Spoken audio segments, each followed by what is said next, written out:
Good evening, gentle listener, and welcome to Distractible.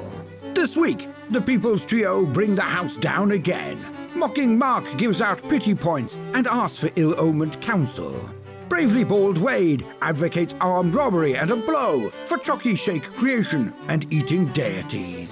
Boombastic Bob admits the law is like a weeping angel and proposes cafeteria clown inspections.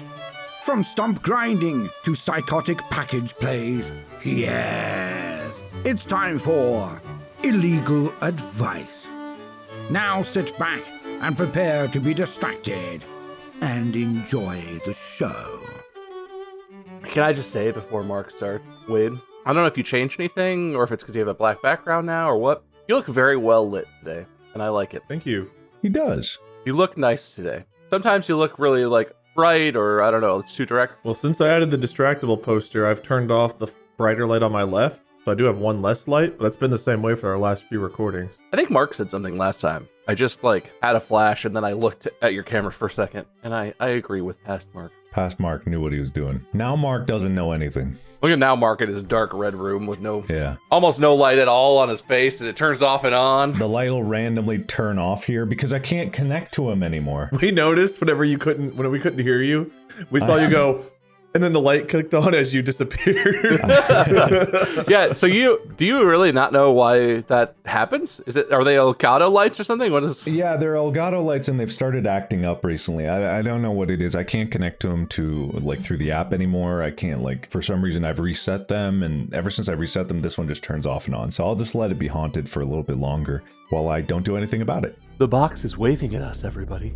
Hi, box. That's horrifying. What is happening to that box? Hi, box. Hi. Okay, you stay back there. Don't attack me while we're recording. Unless that'd be great footage. I don't like that. Mandy's actually just off screen right now, just doing that. And at some point, she's just gonna lurch out and tackle me. Okay, so hi, welcome to Distractible.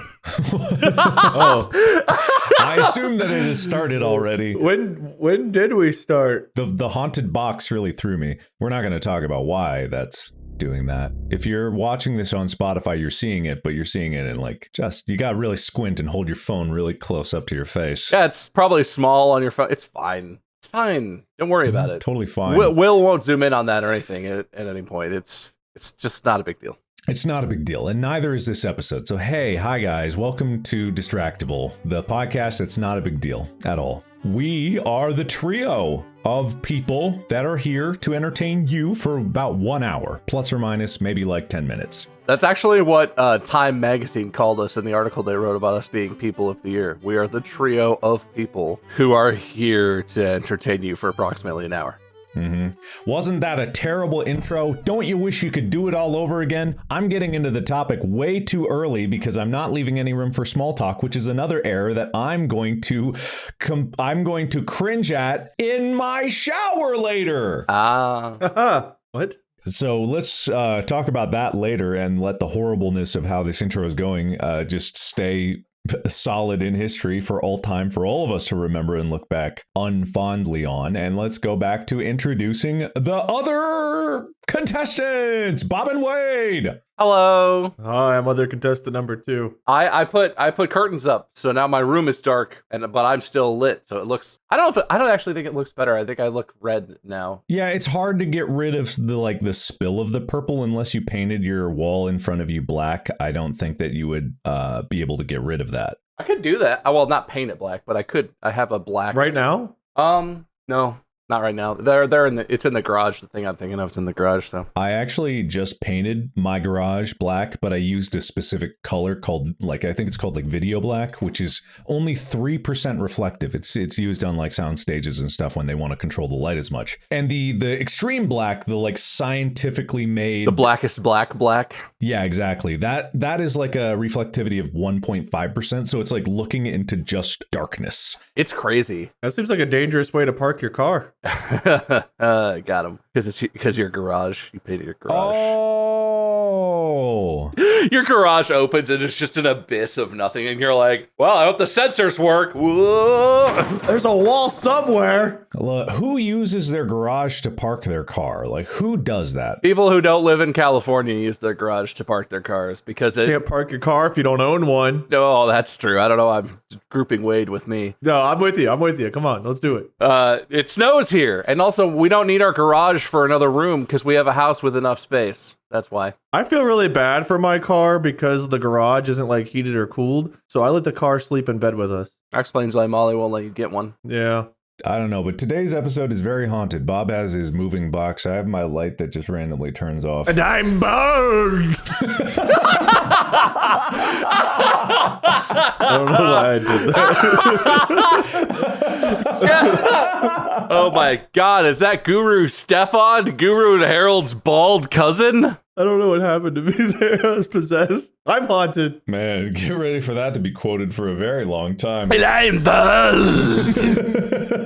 I want to make that a notification sound on my phone. Yeah, but I find that garages are much more useful as a productivity space than just housing your car. But I guess I am privileged to say that because I have a garage. So some people don't. Or they have like an apartment and it's a parking garage, and there you definitely can't make that a utility space. But you get a parking space in your garage. Just paint your space black. Just paint the space on the wall in front of you. Own the space in the wall and the You know, it is your spot. I don't know if there's anything they can do to stop you in your apartment building if you just section off your parking spot. That's extra square footage that you're paying for. Just get the thinnest plexiglass panels you can and build a perfect rectangle around just your spot. Then paint the inside all black. Who's to say you can't? It wouldn't be very secure. Your own personal abyss that smells like pee and car fumes. Yeah, that's true. But yeah, it's much nicer, and controlling the lighting is something that I'm learning a lot about, which is not a very interesting subject, which is why I'm going to gloss right over it. How are you guys doing? I had the worst migraine headache I've had in like a decade last night, and then I woke up to someone in my yard grinding a tree stump this morning. In your yard?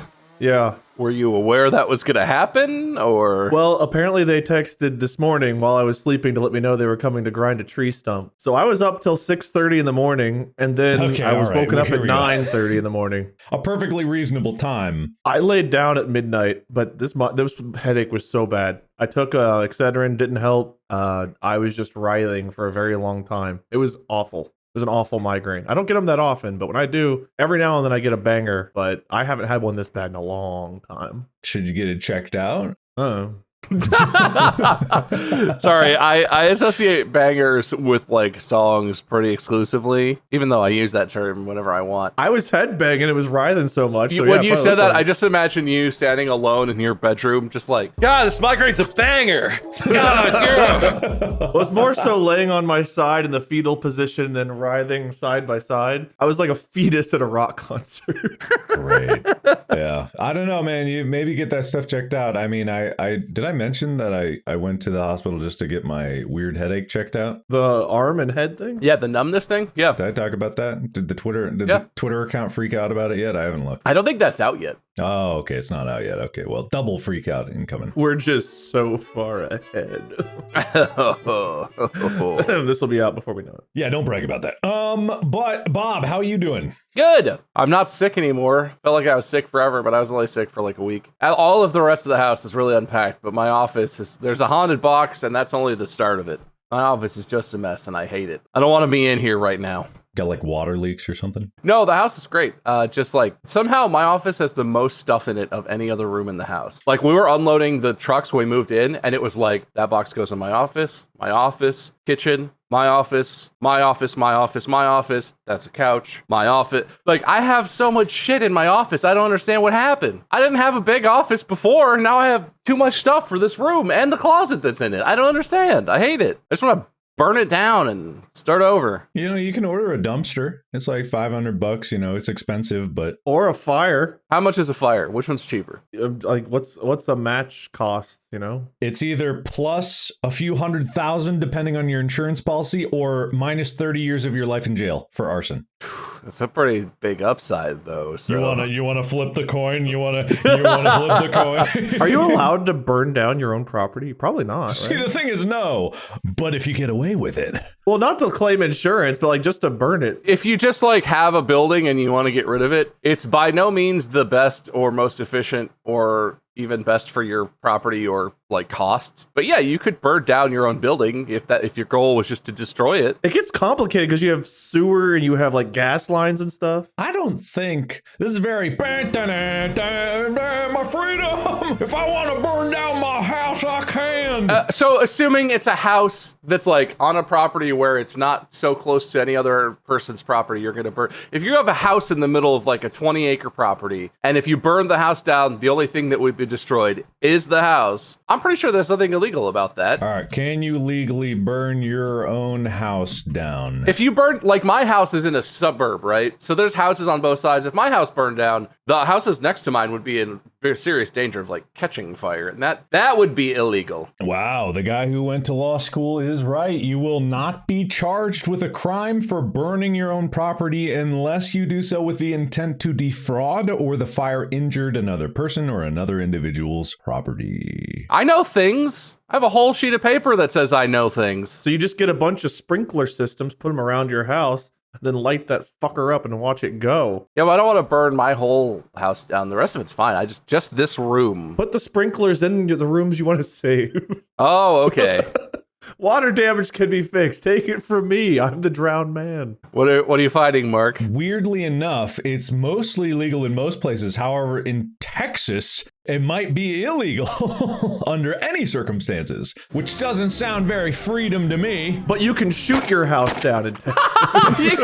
You can't burn it down, but you can contract an AC-130 to come blast it into bits with a 30 mil cannon. All right. I mean, I think it's subjective. This Texas arson laws, I only glanced over it, but I think a glance is all you need in the eyes of the law. You can't look too long into the eyes of the law or else you'll turn to stone like Medusa. It's actually the definition of legal research. And well, that's the thing, right? You have to lock eyes with the law, or else it's like those statues from Doctor Who where when you look away, they can move. So you have to maintain eye contact with the law, and you glance to do your research, and you're like, no, that's illegal. Weeping angels.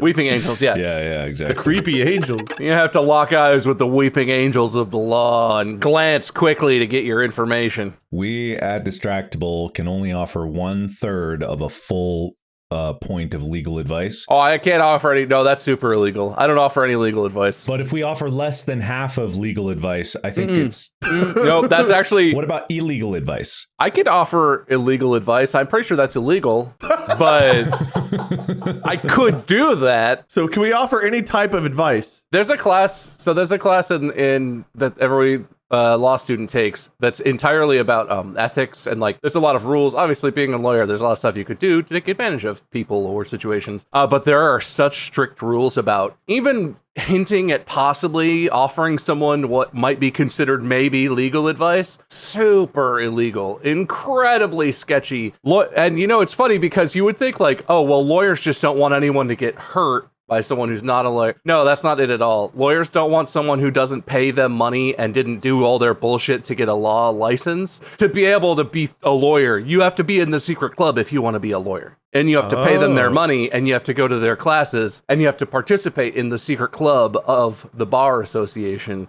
if you want the privilege of pretending to be a lawyer. Do you get a decoder ring? I can't discuss specifics, but there are several types of jewelry pieces you can get in regards to accessing certain restricted areas. And hold on, I think that's Mark itching his chin ASMR. Oh, sorry. I was like, what is that scratching noise? I looked down and you were just like...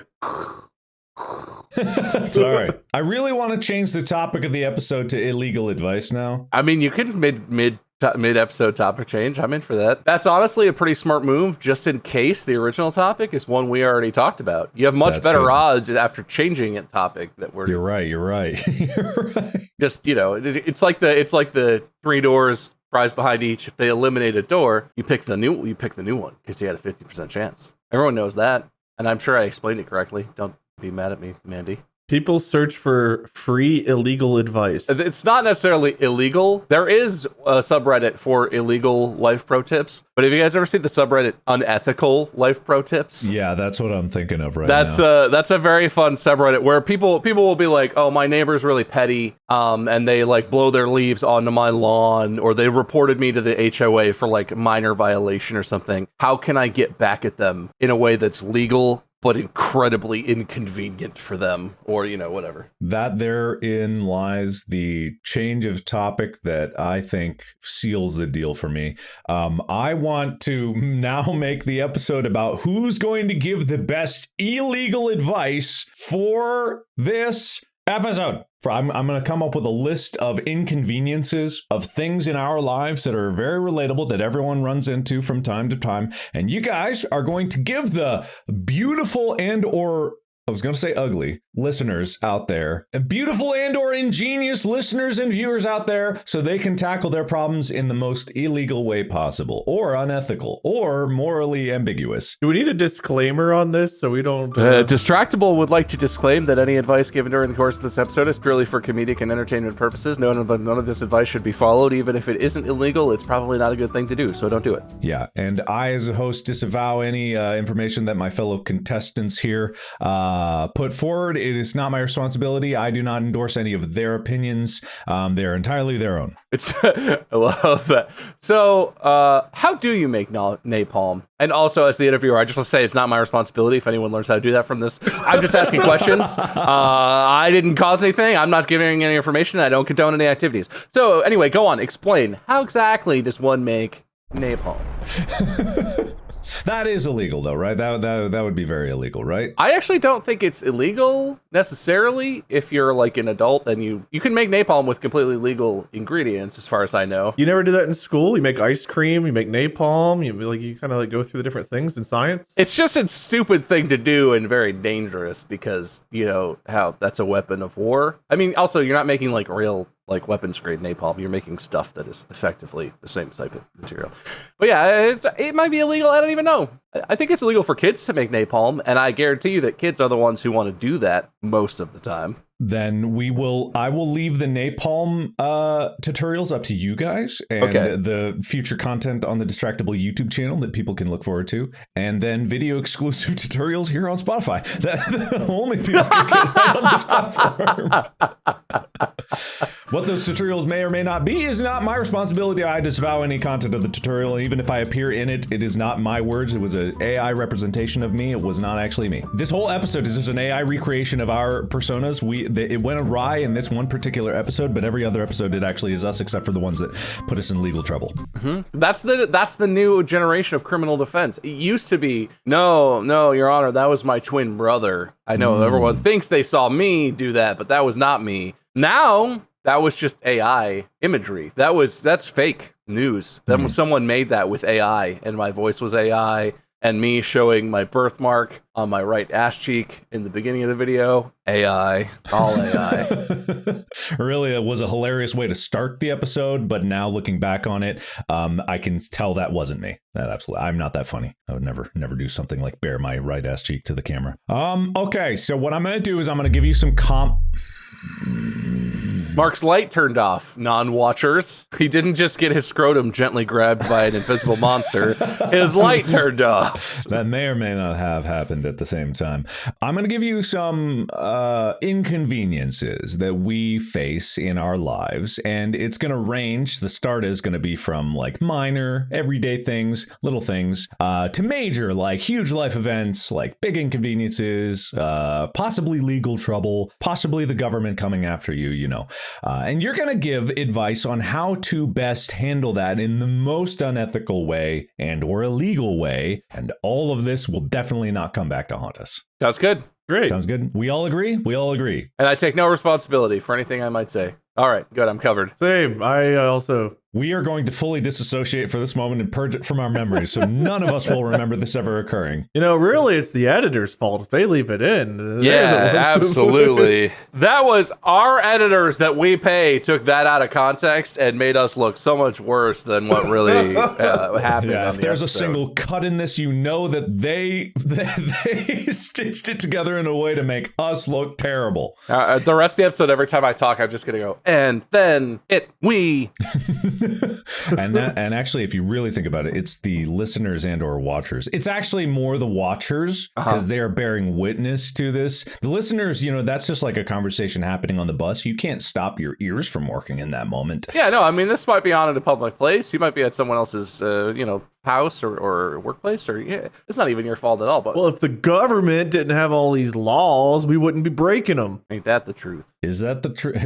Ain't that the truth? Question mark? Like, we can't really make a definitive statement. All right, look, I take no responsibility. I'm just asking questions. Okay, so I'll present the situation and let's see. I gave Wade more pity points during the small talk. So Wade, you're gonna go first. Hell yeah. For your migraine, like it sounded really bad, and also like the stump in the morning wasn't that. I unreasonable. feel intoxicated. Like I'm a half here more than usual. Basically, this is something that everyone's encountered. In fact, I encountered it just a little bit ago. I was going to get a milkshake, and I was like really looking forward to it. Sometimes when I'm editing, I wanted like it's like 7:30, and I'm like, I really just need something to keep me going. So I go to the drive-thru, and it's a long line, and that's not too bad, but it was an exceptionally long line. But I was like, no, I'm gonna get my milkshake. I was like, can I get a chocolate milkshake? And they were like, yeah. And the machine wasn't broken or anything. So I'm like, yeah. It took forever to get through the line.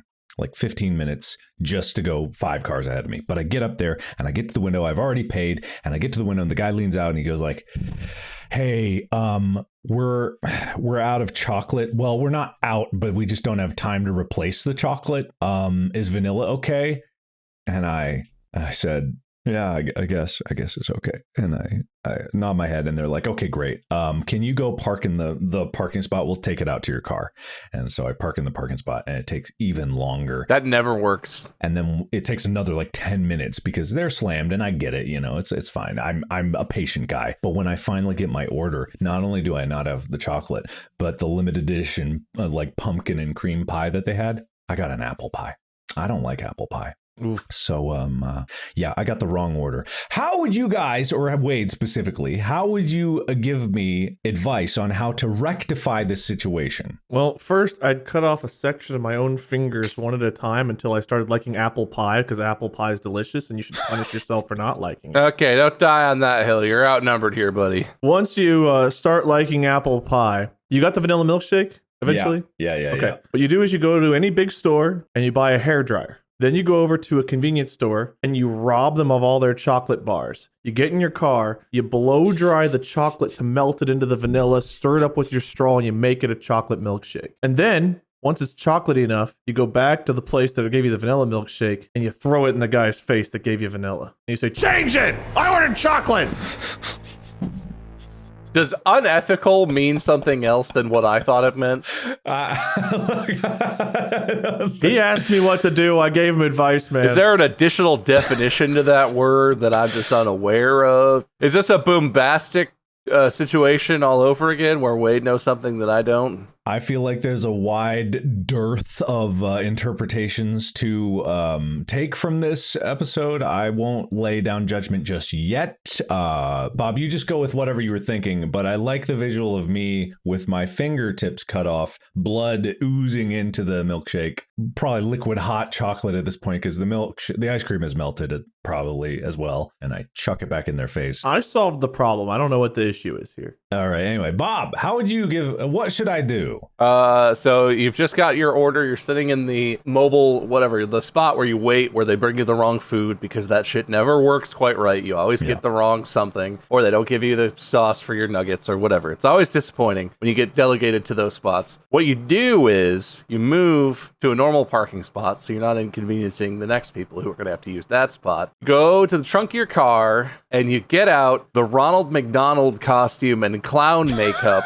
that you keep tucked around the side of the spare tire in the well of the trunk of your car, and you get fully made up as Ronald McDonald. The face makeup, you did the whole thing, you got the wig, all of the stuff, and then you just march confidently into the store, and you walk up, you cut in front of anyone who might be in line, you walk up to the cashier, and you say, "I need to speak with your manager! This is a clown inspection!" And then when they get the manager, and the manager comes up, and they're like, "No, I know Dave, he's the regional manager, and you say, "Whose clown name is on this clown restaurant? This is an inspection!" And you force your way back into the kitchen, and you find the meekest looking teenager who's working there so that you know that they'll listen to you. And you single them out, and you go, "You! Show me how you make chocolate milkshakes!" And they go, we're out of chocolate actually right now. And you say, "Well, then you better make some more! Ronald wants a Chucky shake!" And you scream at them until they make a new batch of chocolate milkshakes. You go through all this, and once they do it, you're not trying to ruin this one individual employee's day, so they do it, and you're like, "Good job!" And you give them like a star on their name tag or something, whatever they do at McDonald's, and then you just storm out with your big clown shoes, go back to the trunk of your car, wipe the makeup off, put your regular clothes back on, go back inside and order your chocolate shake, because now they have a whole batch of chocolate shakes, and you get what you want. They got a little reality check from the clown himself, and nobody gets hurt. Sir, this is a Wendy's? Yeah, it's really very specific. Okay, you go back to your car and you get the Wendy wig and the blue... I think based on, the unethicalness, I'm not really gonna question too much. I will say that Wade is wrong about apple pie. It's very rare that an apple pie is good, and most of the time you cannot go wrong with a pumpkin pie. And I actually really enjoy the new, it's got pumpkin and some kind of cream cheese frosting or some kind of frosting in there, and it's just delicious. And I wanted it so badly, and I didn't get it, but I recommend it highly. I'm gonna give it to Bob. I'm gonna give Bob the point on this one, just because it was the clown voice reminded me of that whatever the sketch video with the clown just freaking out and the Raka Raka guys Ronald McDonald video. Yeah, that's what it was inspired by. Yeah, it was great. It was perfect. I love it. I was borrowing from their Ronald McDonald impression. Mine was an original idea, but that's fine. Well, actually, Wade, the whole melting the chocolate bars with the hairdryer is actually from a 1992 movie called Into the Streets. I hate movies. The pivotal scene in that movie, so it's pretty clear that you stole that, but that's fine. We're going to move on to the next subject. We're still keeping it relatively relatable. Everyone's experiencing this. All these will be relatable, and everyone will know. Everyone likes apple pie, but you two. That's so unrelatable. Look, I'm not saying I hate apple pie, but I am saying if there's any other kind of pie other than apple pie, I'm not getting apple pie. I'm getting whatever other option there is. And I get that I'm the taco hater. I should be like the guy from the Tom Hanks movie with the paintings who whips himself in the back every time tacos are brought up. But apple pie, cut off those phalanges, man. Don't make that face, Mark. You know he's talking about Silas, the guy who's working for Rector. That's not a joke. That's actual factual information. I know. I believe you. I was trying to remember the name of that movie that based off the book. I couldn't even remember the name. Da Vinci Code? Da Vinci Code, right? The Da Vinci Code is the first one. Isn't that second one? Oh, how to gone in 60 seconds. That's not it. The Leonardo Code. Starring Tom Hanks in Catholicism. Gone in 60 seconds. That's fantastic. Thank you. But no points for that. The next situation is something I think everyone has encountered. So Bob, you're going first, so I'll bring it to you. Imagine you've had a bad headache all night long. Oh, I'm way ahead of you. Yep. Okay. For you can't sleep at all. It's 6 hours and you're just oh man. And you finally fall asleep and it's 6:30 in the morning or something and you finally manage to fall asleep. But then you're woken up by a horrendous noise, just an outrageous noise. Just like someone's grinding a tree trunk or something like that. At an ungodly hour in the morning, all you want to do is sleep, and you look out your window and you see if someone is indeed just grinding a stump right in your yard, right? Your yard. How do you deal with this? How would anyone I deal already with this? have an answer for this. I knew what I was going to do before you finished talking, because this is just such a relatable thing. I've almost had to use this solution before. So this person is in my yard. I paid them. I hired them. I scheduled this, and I'm upset about it, and they're grinding my stump that I wanted removed. I did not schedule this.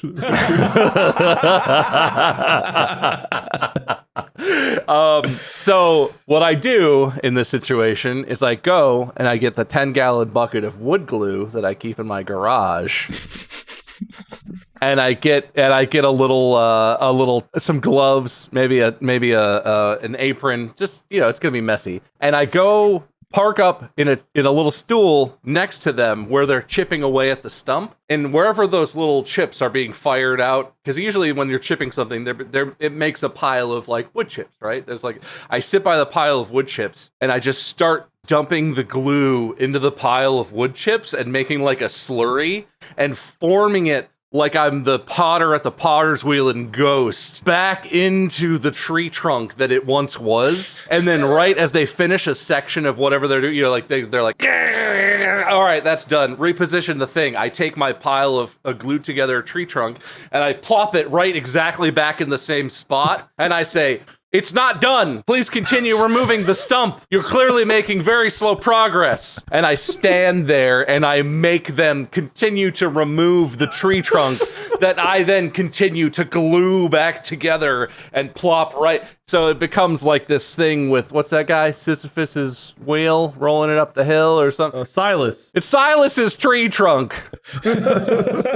Silas's tree trunk of flatulation. It's the trunk of Theseus, if you think about it, because if you rebuild it, is it still the same trunk? But what you really do is as he's behind, because he's got ear protection, he can't hear you, and he's so concentrated on his job. So you're doing this while he's not looking. So when he finally finishes down to the last nubbins, and he goes, woo, and he turns around, and there's another tree trunk right behind him. He goes, whoa, wait a minute. But you're standing behind him all like Scooby-Doo style, and you're just like, so he never sees you. This is unethical, but I'm not trying to be cruel to this person because I paid them. I asked them to be there. So I'm paying him for the overtime too. This is, he's earning money. This is still fair. Fair is fair. I just making, I'm gaslighting him a little bit with the regenerative tree that he's trying to remove, that he's losing the battle against. All right, that's very good. The good start.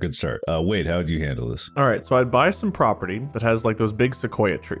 And I would have a get-together where I invite him, his family, friends, whatever over. I have some security cameras set up, and we have like a lunch, some barbecue or something. Everyone eats, has a good time. Fast forward. I hollow out one of these sequoias. I get mannequin replicas made of this guy's family, and I fill them with pig's blood. And I put them in the sequoia.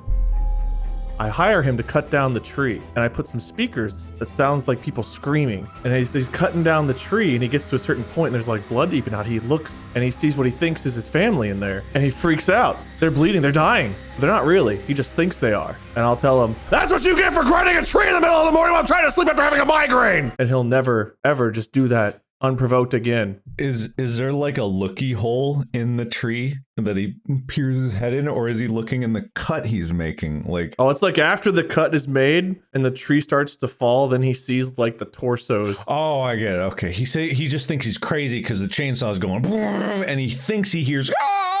He could stop at any time and investigate, but what he'll see will horrify him. Can I ask a question for clarification? Sure, yeah. Why did you have the barbecue part of this? Well, I had to get like a visual on security cameras of his family so I could make the mannequins accurate. Okay. That is really well thought out. It was a misdirect. I think this is very much like that boat video where the guys are going in the radio like, and the guy takes off his headphones. Yeah. But this time it's screaming. It's like,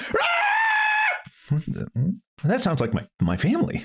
Weird. And then they're dead. That's great. Well, it wasn't actually, so it wasn't that bad, but it was still pretty horrible. But while he's doing that, you go to his house and actually kill his family so that once he's feeling, he thinks he's safe, and then he goes home and then he sees what's actually happened. That doesn't sound good, Wade. That sounds terrible. That's not just unethical. That's illegal. Why would you recommend doing that? Thank you. Does he go back to his family and then think that they're fake because he knows deep in his heart that he just chopped them down in the evil tree? He goes back and all he sees are wooden carved out figures of his family and his real family I have somewhere else. He gets home and he looks at his family and they're like, are you going to sit down for dinner or are you okay? And he's like, you're not real, you're a tree! And I know what to do with trees. Wade, I would give you the point on this one. I know. I would. I know. But it is an expensive solution. It takes a lot to get this done. Property with sequoias is a lot of acreage to even get one of those. That's far away, too. It's also very far away, and you would never live in California. So I don't know how this... I live in Oregon. There's sequoias in Oregon. Yeah, that's true. But he would never leave Cincinnati. So I think it's impractical in that regards. It's not like a typical thing where I'd be like, this is a very unethical and interesting solution. And it does lead, like, there could be a whole movie about this. But it's also just like, it's not a quick turnaround. And it's very expensive to buy that. Oh, no, it's the long game. I didn't know we had monetary restrictions here. I thought we were filthy rich. Well, I'm okay with like long game things. But really, the reason that Bob is going to get the point more is I loved, and I don't know why, I loved the visual of a 10-gallon bucket of wood glue in your garage. It was sealed from that moment. So I'm going to give it to Bob. But my reasonings that was a close match. Good try, Wade. You didn't have enough goop in your idea. Just brace yourself for whenever, I decide to get revenge for that horrible decision. I feel like I gave plenty of justification on why it was troublesome. I didn't feel like the problem So did the guy grinding a stump this morning.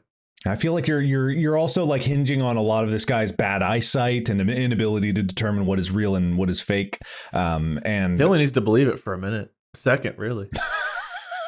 Just enough to let the horror and trauma seep in to affect him for the rest of his life. He's right about that. He is right. That is true. But I'm still going to give you the point, Bob. All right. Here's your chance to redeem yourself. You're trying to go to the grocery store for whatever nefarious purposes that you're doing with your various wooden mannequins and whatnot. Doesn't matter. Grocery store or wherever, whatever store. You're going out in the world, you're driving. Imagine if you had a car. And you're in the parking lot and it's like jam-packed full and you're driving around and around and you're looking for a spot.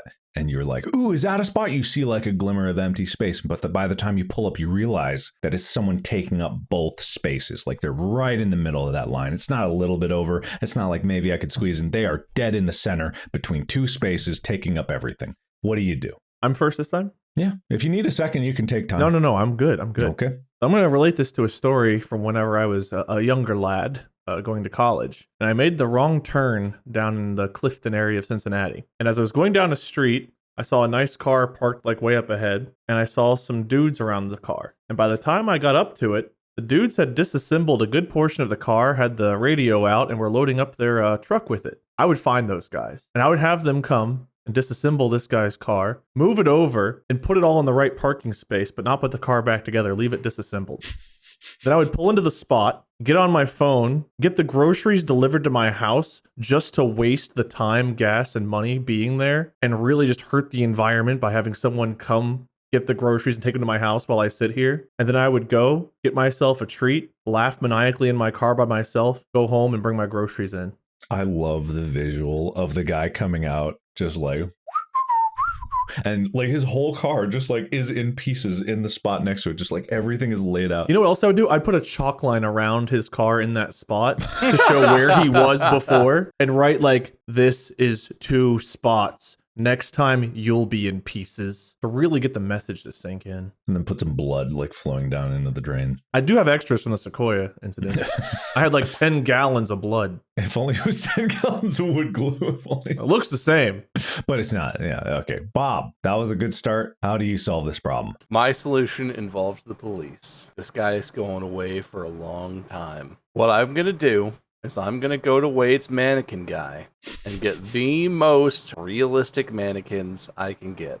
Small children-sized mannequins so that it's more horrific. I'm also going to go and buy from like a secondhand store, like a wheelchair, 1 or maybe 2, or maybe if they have a child-sized walker or something. It'll be concerning looking. And I'm going to go back to where this car is parked. I'm going to take my mannequins filled with real human blood. I've been saving it up in my basement, and I knew I had a reason. And take the wheelchair or whatever other props I might have. Oh, and I bought clothes. I bought some clothes for these mannequins so that they're dressed up. I went to Plato's Closet. Good stuff. Dress them up and wedge them up under what I assume is an enormous lifted truck with with balls on the back, the toe, what are those called? Trailer hitch ball sack, and a big ridiculous grill. I would have wedged one up under the front like he ran them over. I'm going to wedge one up underneath under the drive shaft like he's just mowing down anyone in his way. And then hanging out the back from like under the bumper like he backed into someone is the last one. And make sure that the blood is all starting to really drip out. So it's just like the most horrific graphic scene ever. And then you just call the cops, or if you know they're going to be in the store for a long time, wait for someone else to call the cops to report that this enormous vehicle has been running down children, including one in a wheelchair, because you could see that that's clearly wedged up underneath the body of the truck. And then the cops show up and they're just confused. Like they're going to look and be like, wait, are these mannequins? Hey, what the hell? He's not actually going to like get in trouble because he didn't actually kill anyone. But this is going to cause him such a headache. Like, there's going to be real human blood mixed in with these mannequins, which the cops are going to be able to discern, and they're going to be like, well, why is that real blood? And they're going to test, and it's not going to be his blood. And they're going to be like, well, where did you get, like, 30 gallons of other people's blood? And they're going to tear his life apart. And everyone's going to think he's some sort of weird basement murderer. Everyone's going to be afraid to walk down the same side of the street as him. He's going to have to move because his neighbors are going to see CSI tearing his house apart and his weird blood-covered truck and all this stuff. He didn't do anything wrong, and he's not going to ultimately go to jail. But this is going to absolutely tear this man's life into pieces. I have I don't want points for this, but I do have a bonus solution. You don't want points for it? Why would... I don't want points for it. I just want to offer. I already gave my option for points. Let me comment on Bob's because I don't want to like interrupt. You just try to recency bias yourself out of him giving me positive comments here. I just truly liked this solution a lot. I don't know if it's unethical. I just liked it. Hold on to it. We'll get to it. Like sure. Bob, that's really clever. Horrific. I don't want to know where you got 30 gallons of blood. It's my blood. I'm periodically taking a pint or two out of myself and just keeping that ready to go in the basement. So not only are you not donating that blood to like give. No, I'm using it for my own petty purposes. I don't care if they need that in the hospital or something. You might as well rob a blood bank. Yeah, you could, however, just do it with like strands of hair. You don't need a full mannequin because that's even more confusing if like in the front grill is just like hair is like matted with blood down. And if it didn't have truck nuts, I think you should add truck nuts. So no matter what, it's going to have truck nuts, even if it's like absolutely. Even if it's like a hatchback, it's going to have truck nuts. Yeah, the truck nuts. And you dip the truck nuts in blood and you go, and then you put them on. So I think it's a little overkill. All right, but Wade, what is your solution here? I love the wheelchair though. The wheelchair is a good touch. Mm-hmm. The alternate solution is just in every single like facet of this man's life, you go and you adjust things to be just in his way. You take apart his neighbor's house and you put it slightly in his yard. You take his driveway, you move it slightly to where it doesn't line up with the garage. Every little thing you can do. You make all of his door hinges just not quite be able to close. You make everything just slightly inconvenient and annoying enough where he maybe starts to get the message, but then you still never stop. This is the Jim Halpert method of fucking with someone where you put a quarter in the phone just a little more every day and then change up the weight. I like that. I think it's the long con. You're really a specialist on the long con there, Wade.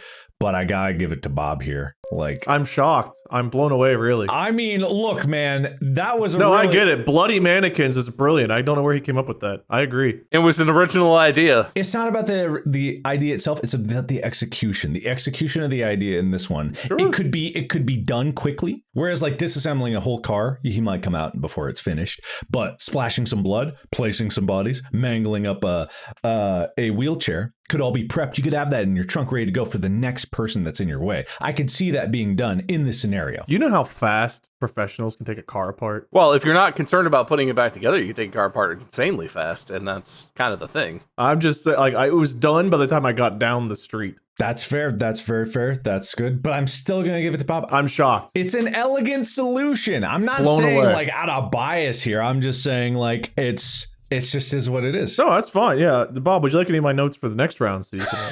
No, I know what you said. I'm going to just take that and basically verbatim throw it out there. Sure. All right, cool. Yeah, next round. Hey, you can't say I didn't credit you. I said it was your mannequin guy. Yeah, he did say it was your mannequin guy. I wasn't trying to steal your idea. I was just making it better. And because you credited my mannequin guy, even if I had one, I would have had to defer the points to my mannequin guy. I couldn't have accepted. Well, the thing is, like, as you noticed in my commentary, I didn't like the mannequin part. I was saying you could do without the mannequin, so I didn't really like the part that was explicitly Wade's idea. He still didn't like. Yeah, exactly. That's fair. Fair. At least you're consistent. All right, Bob, you're up. So here's the thing. You're going on vacation. You've been looking forward to it. You researched it. You're traveling at the exact right time. It cannot be any other time than this time because some crazy event occurs at this vacation spot at exactly this date that you're going to. You got the perfect hotel for it. You're lined up. It's one night only. You're going to be there. It's your dream vacation. You've been looking forward to it all your life. You get to the check-in counter. You're like, I'm ready. I've got my luggage. I've got all my equipment. I'm ready to go. And they go, thank you. 1 second. Uh-oh. Ooh. We overbooked this flight. You don't have a ticket on this one. We're going to refund you. And you look at this person thinking about how great this vacation was going to be, how incredible it was going to be. You've got everyone, your whole family's with you, everyone ready, and you can't go. What do you do to rectify the situation? Well, what I would do is I would go to Clifton and find those guys who took that car apart that Wade saw. Okay. All right, and I would bust them over to the airport and I would get them some high visibility jackets and fake credentials, whatever you got to do so that they can get out into like the area where the planes are. And I would tell them which gate we were going to be at and just have them standing by. And as soon as I got the bad news that the flight was overbooked and I had suddenly I have this huge vendetta against this airline, I would send a text to the guys that say it's a go. And they would know that means I want them to disassemble the plane at my gate as expeditiously as possible. And I would put a chalk outline around the plane too. Like where the plane had been, and then once it's apart, it's like a pile of stuff. It's in the plane parking. It's taking up 2 plane parking spots actually, and so when the pilot comes out of the grocery store and he's like, "Oh, where did I park my plane? Oh, what the hell?" And he sees his plane's all disassembled. It's all there, and it's not damaged. It can be put right back together. But that would really just get his goat, you know? Yeah, that would get his goat. All right, strong start, Bob. Strong start. I got no criticisms whatsoever. Wade, how would you handle this situation? Well, I'd go into one of the bathrooms. I'd put my clown costume on. I'd walk up. Which clown? What kind of clown? What kind of clown? Which clown? Oh, like red hair, yellow. Oh, okay. Hamburger. I believe that's called hamburger. Classical hamburger clown. I'd walk up to the person and I'd say, "Don't you know whose plane this is?" And then they'd be like, "Oh, I'm sorry, Mr. Our Clown." And I'd go walk on the plane. I'd get some hair with some blood that I'd been saving in my basement, and I'd put hair on each of the seats, but because there's blood, it becomes a biohazard. And they have to get a hazmat team to come look at the plane. And in the meantime, I would probably go get like the longest range weapon I could find and shoot at the sky nonstop with it, hoping to kill God, because this is his fault. Like, he did this to me. So once he's gone and the plane is under hazmat and people can't take off, I feel like I vindicated myself, and I call a cab to go somewhere else, I guess, for vacation. I have a bonus. I have a bonus one. I don't want any points for it, but I just have a bonus. Let's not take any time on mine. Let's jump right into it. I'm not gonna. Yeah, I don't even want to comment on Wade's. Go, Bob. Yeah. Yes. I think it would be really funny. The pilot of that plane that's screwing me over, the one that's overbooked, I would just go around in his life and slightly move switches around in every cockpit he flies in for the rest of his life. Just go in and just flick a couple switches the wrong way and hope that it doesn't cause the plane to crash. But then, just move it just a little bit so that it doesn't quite line up, And I got another bonus. So, they're refueling the plane and they pull out the big fuel thing once they're done. I would take it and reassemble it and put it back. So every time they think they can back off, they're like, "Oh, well, the fuel's still engaged." And they would go to take it apart, and while they're turned around, I'd get another one that I'd put together and put it in there. So they'd keep thinking that plane was being fueled. With some kind of plane glue? Yeah, I'd probably have like, I don't know, let's call it 10 gallons of plane glue. In some kind of bucket? I was thinking like a bowl, but yeah, a bucket, like a 10. Or a vat of plane glue? Oh, a vat's pretty good. But something about the word bucket just rings points to me. I don't know. I'm still laughing and hoping to kill God. I know. Well, clearly he's ruined my fucking vacation. Like, who else are you gonna blame? Don't shoot the messenger. Just Wade standing out on a runway, just like pew, pew, up. Do the cartoon thing where it like scrolls up really fast. It's like God is up in heaven, just like oh God, I didn't think I could get up here. Does he say oh God? He say oh me? Oh me. All right, so I was gonna give the point to Wade just because if I didn't, he would think it was unfair.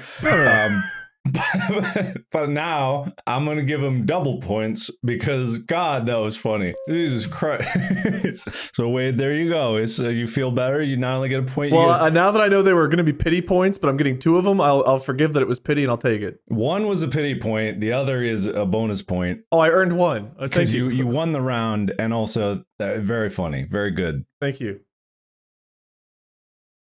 All right, so we're going to wrap it up with one last one. Let's just say it's all tied up for entertainment's sake. 2 bonus points. Well, actually, Bob's up by 1, but I'm going to say, yeah. Did I get 2 or 3? Did I have 3? I think you were up 3-0, and then I miraculously have 3 points now. Yeah. So let's say it's all tied up unless it's unless this point I don't feel should go one way or another, and then I'll leave it up as maybe Bob wins. Who knows?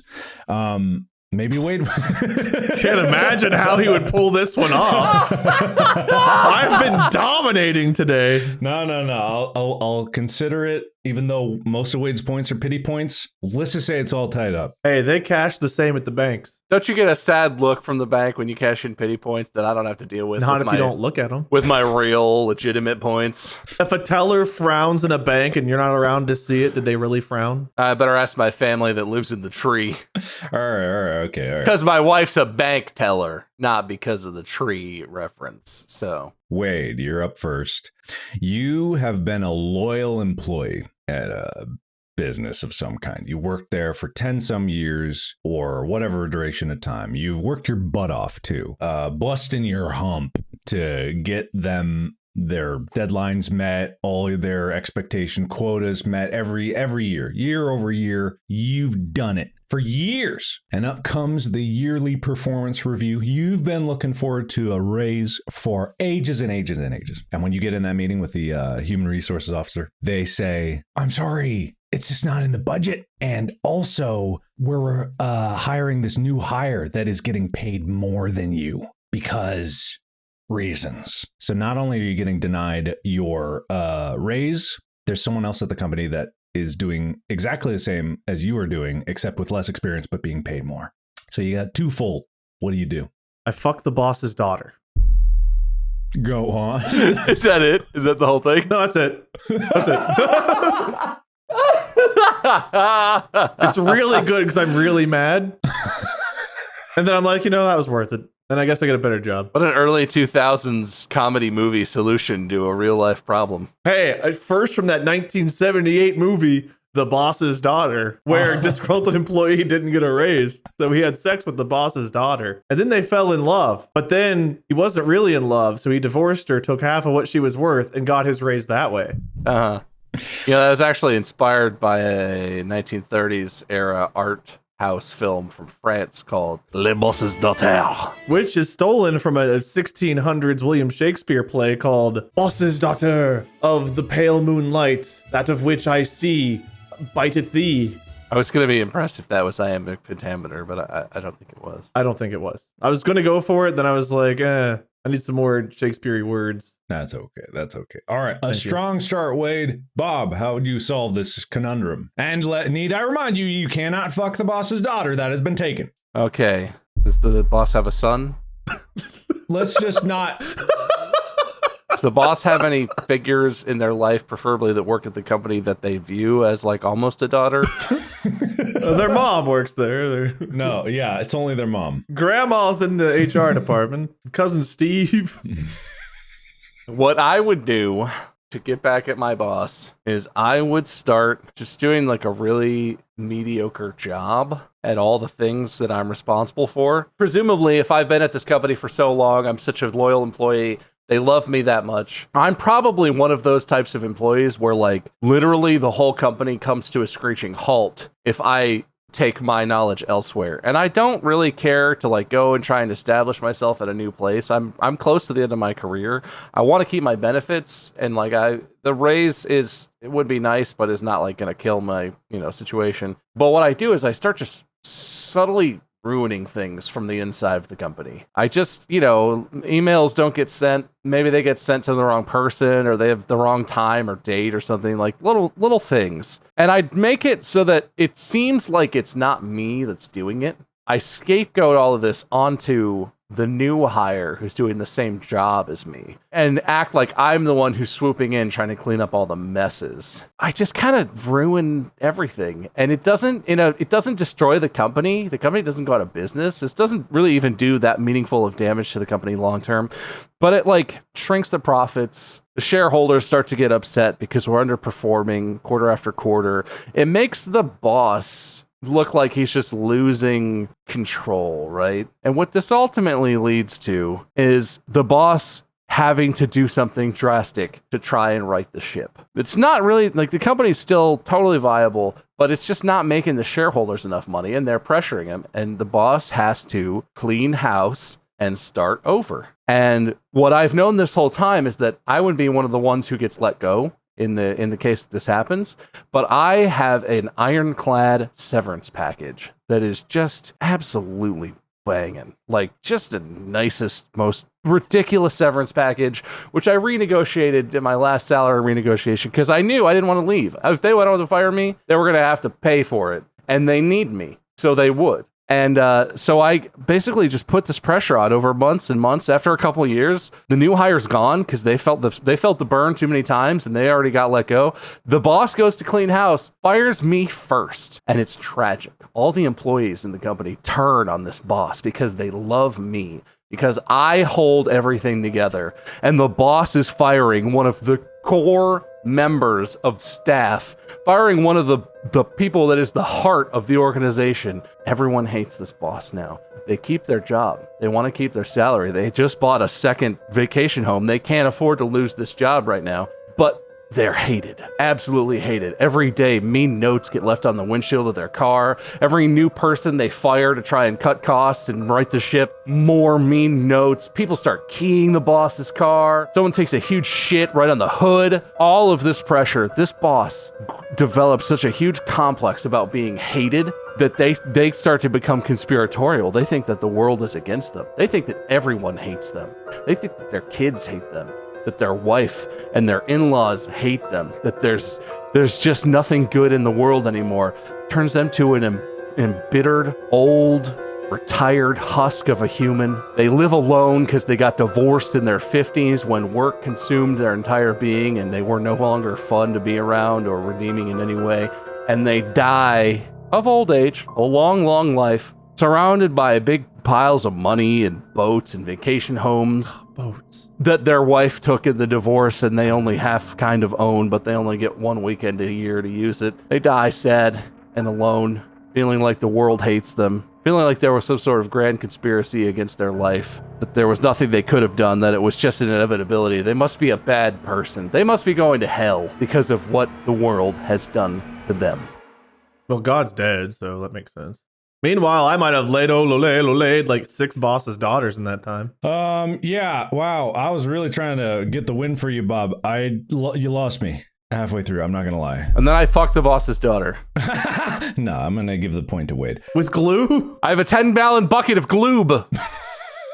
It almost got me there. No, you know what? I realized I have a tray full of wheelchairs. No, it's too late. I drew a chalk outline around his career. It's too late, Bob. I reassembled the airplane inside the office. I'm giving the point to Wade. I didn't want to, but here it is. We're all tied up now. Didn't want to. I took a shit out of the pilot's wife. We're actually tied up.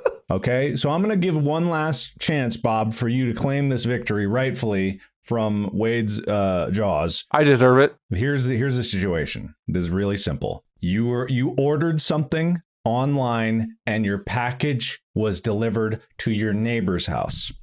That's it. That's all you know. You were looking forward to it. You're waiting for it. You saw the tracker and then you saw that truck go right past your house to your neighbor's house. It is now sitting on their porch. What do you do? I put on the all-black ninja costume that I still own from when we did the You're Welcome tour together, including black gloves, black shoes, and a black balaclava that covers my face. And I, in the light of day and in full view of their security cameras that I know exist and that I know will show that I came out of my house, walked across our lawns directly onto their porch, and then walked back with the package directly into my own house.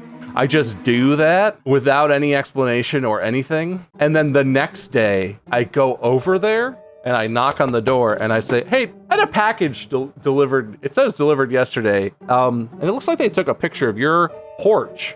Did you guys get a package yesterday? And when they're like, oh, no, well, let me look. Well, yeah, because I didn't see a package. And they go and they check their security footage. And then I just never answer their phone calls, their texts. I don't come to the door. If they wave at me while I'm driving my car through the neighborhood, I pretend like I don't see them. I never speak to that person again. It's really not their fault. I'm really mad at UPS probably, but I take it out on this neighbor because UPS is pretty much untouchable at this point. I love that. That's great. Wade, how would you solve this? Because you do have multiple targets here. I put on a clown costume and I fuck the delivery driver's boss. And I fall in love with them, and I convince them of all the horrible things the delivery driver has said and done just to make me miserable, so that they'll in turn make this delivery driver miserable. And that's it. I have a bonus one that I don't want any points for. Yes? I would go to my garage and get my 10-gallon bucket of wheelchairs. I'd go in the backyard and pull the glued together wood stump up out of the ground, and I would put that in one of the wheelchairs, and then I would crash that into the back of my neighbor's car parked in the driveway. And I would crash it hard enough that it would just slightly move the car so that it doesn't line up with the garage anymore. I have a bonus. I'd get a dog that's good at like tracking. If you go hunting, it can track whatever you shot. It'll find God, drag him back, so I can eat him and inherit his powers. Give the guy some like minor aches and pains that delivered it. So he's just like, oh. Every time he goes to deliver a package to the wrong place, I'm just like, God power. And he's like, oh man, that hurt. Oh, this is the wrong house. I have a bonus. It's very much like Wade's, except from before with the airplane thing. When I did kill God because my vacation got slightly delayed, I realized after I killed God that I assumed the powers without needing the hunting dog thing. And so from the word go, I'm just over here going, God powers. And the delivery guy's just like, I pull a mannequin out of a 10-gallon bucket of glue, and then I give it to the delivery driver, and I say, why is my package covered in all this glue? What have you done to it? And I hand him an X-Acto knife and make him carve the glue off of my mannequin, and whenever he does, he realizes the mannequin is of himself.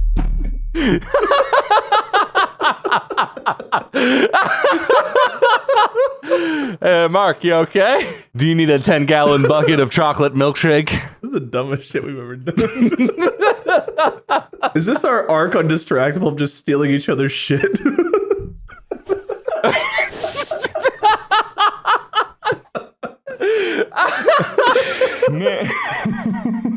I think we've peaked. I think we've reached the peak of comedy. Mark is literally unable to speak. There's 2 people at home also laughing, and the rest are like, what the fuck was this episode? I go into my garage where I keep a 50-gallon drum of methylamine. I pull out my 10-gallon bucket of glue that's in there in a plastic bag. I cut open the plastic bag, and in the 10-gallon bucket of glue, there's a 1-gallon bucket of my own blood.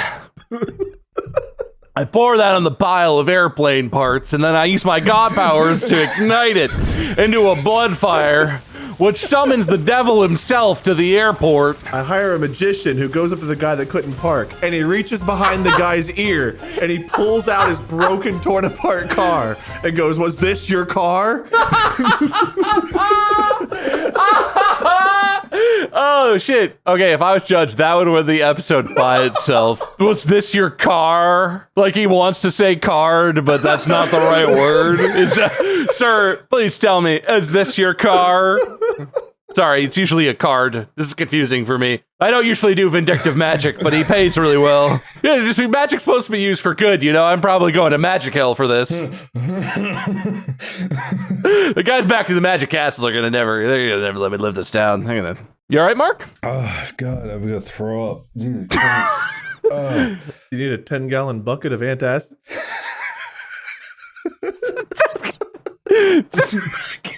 So next time we hang out, I'm just gonna bring a 10-gallon bucket and just like I pull into the driveway and Mark's like, "Hey, over here!" And it's just like, dunk.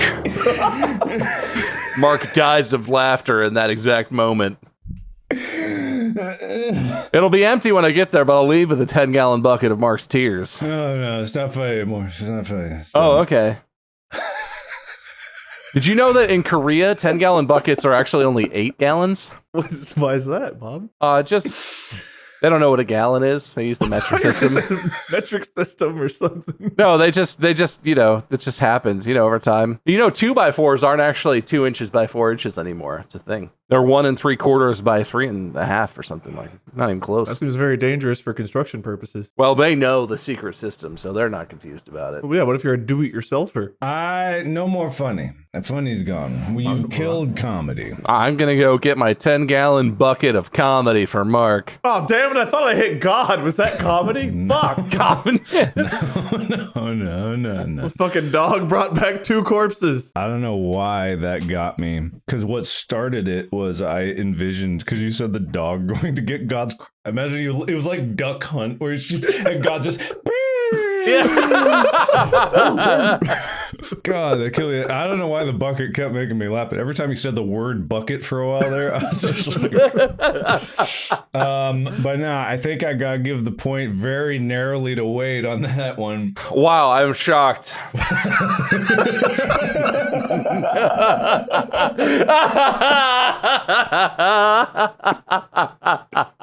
I genuinely am. I don't know if I feel good or bad. That might be the biggest laugh I've ever gotten out of both of you at the same time. Everything I do, if you do it, it's just funnier, Bob. I'm not gonna lie, through the first 3 rounds, I was like, okay, Bob's are pretty funny, but I feel like this is a handshake deal that happened behind my back of like no, it was just I was trying to be fair. It's a very narrow decision here, but I think Wade ekes it because I also remember his exclamation from the beginning of this episode, and I'm bald. So I think like that really the zingers this episode have been great. So Wade, congratulations. It was might have been the closest competition we've ever had. You really were the underdog for a bit there, and I kind of undid my cheat of giving you 3 points, and I retroactively did it to 2, and you still managed to eke out the victory. I think you well earned this victory, so give your winner's speech. Thank you. This just goes to show that anybody can do it. All you have to do is be willing to kill God and be bald, and you too can be a winner. This is for you out there, you underdogs. Well said, well said. I think everyone's going to take that to heart. Bob, loser's speech. Everybody loses all the time. It's a fact of life.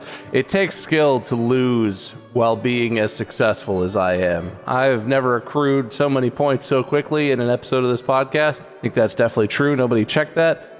Somehow, despite being so funny that we actually made Mark and Wade fall off camera laughing at the same time, I also managed to lose this episode. And that's just the mark of a true artist. I'm not here to win. I'm here to steal Wade's jokes.